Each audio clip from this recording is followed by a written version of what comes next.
திருவள்ளூர் மாவட்டம் திருநின்றவூர் அருகே தனக்கு பாடம் சொல்லிக் கொடுத்த ஆசிரியர் வீட்டிலேயே இளைஞர் நகை திருட்டில் ஈடுபட்டுள்ளார். கொலை வழக்கில் கைதாகி சிறை சென்ற தந்தையை ஜாமீனில் எடுக்க திருட்டில் ஈடுபட்ட மகனின் பின்னணி என்ன?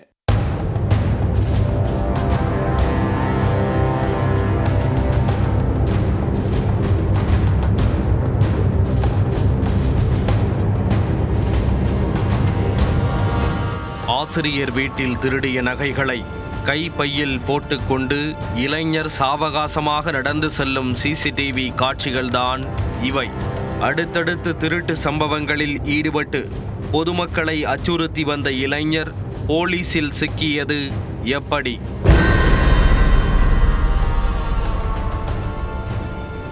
திருவள்ளூர் மாவட்டம் திருநின்றவூர் அருகே உள்ள தாசர்புரத்தைச் சேர்ந்தவர்கள் கிருபை ஜான், தீபம் தம்பதி.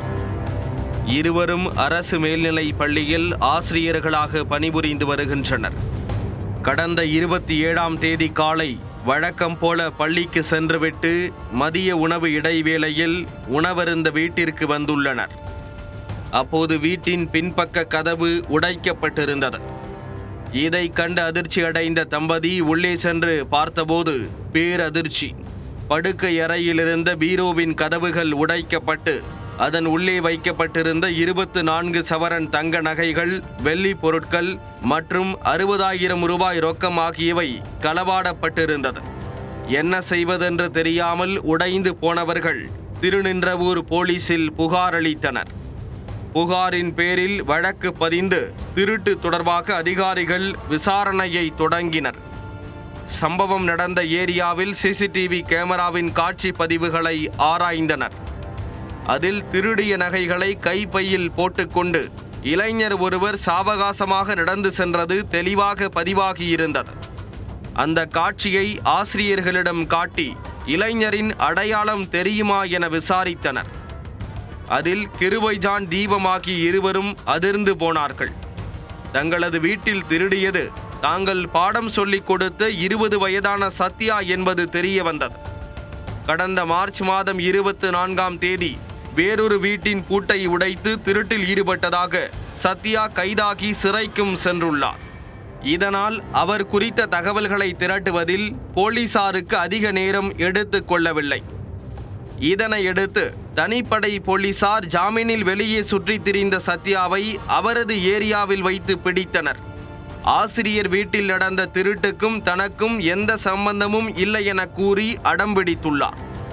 ஒருவேளை திருட்டுக்கும் பிடிபட்ட சத்யாவிற்கும் தொடர்பு இல்லாமல் இருக்குமோ என்று யோசிக்கும் அளவுக்கு போலீசாரிடம் மிக தெளிவாக அச்சமில்லாமல் பேசி பதிலளித்ததாக தெரிகிறது. ஆனால் விசாரணை என்றாகிவிட்டதை போலீசார் விடவில்லை. துருவி அடுக்கடுக்கான கேள்விகளை கேட்க சத்யா தான் செய்த பெரும் குற்றத்தையும் அதற்கான திடுக்கிடும் காரணத்தையும் புட்டு வைத்துள்ளார். முன்பு நடந்த திருட்டு சம்பவத்தின் போது சத்யா போலீசில் கைதான அதே சமயம் அவரது தந்தையும் போலீசில் கைதாகியுள்ளார். உறவினர் ஒருவருடன் ஏற்பட்ட வாய் தகராறில் அவரை கொலை செய்த சத்யாவின் தந்தை சேகர் போலீசில் சிக்கினார். மகன் திருட்டு வழக்கிலும் தந்தை கொலை வழக்கிலும் ஒரே சமயத்தில் சிறையில் அடைக்கப்பட்டனர். பின் 3 நாட்களில் சத்யா மட்டும் ஜாமீனில் வெளியே வந்துள்ளார். அப்பொழுது தனது தந்தை கொலை வழக்கில் சிறை சென்றுள்ளதை நினைத்து வருத்தப்பட்டிருக்கிறார். தந்தையை எப்படியாவது சிறையிலிருந்து ஜாமீனில் எடுக்க வேண்டும் என எண்ணிய சத்யா வக்கீலுக்கு பணம் கொடுக்க மீண்டும் திருட்டு முயற்சியில் இறங்கியுள்ளார். அப்பொழுது தாசர்புரம் பகுதியில் நோட்டமிட்டு யாரும் இல்லாத ஒரு வீட்டை குறிவைத்துக் கொண்டு பீரோவை உடைத்து நகை மற்றும் பணத்தை திருடிச் சென்றுள்ளார். தனக்கு பள்ளியில் பாடம் சொல்லிக் கொடுத்த ஆசிரியர் வீட்டிலேயே திருட்டு சம்பவத்தில் ஈடுபட்டது விசாரணைக்கு பின்னரே தெரிய வந்தது.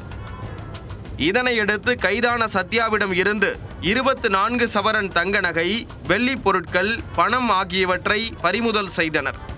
பின்னர் அவரை நீதிமன்றத்தில் ஆஜர்படுத்தி போலீசார் சிறையில் அடைத்தனர்.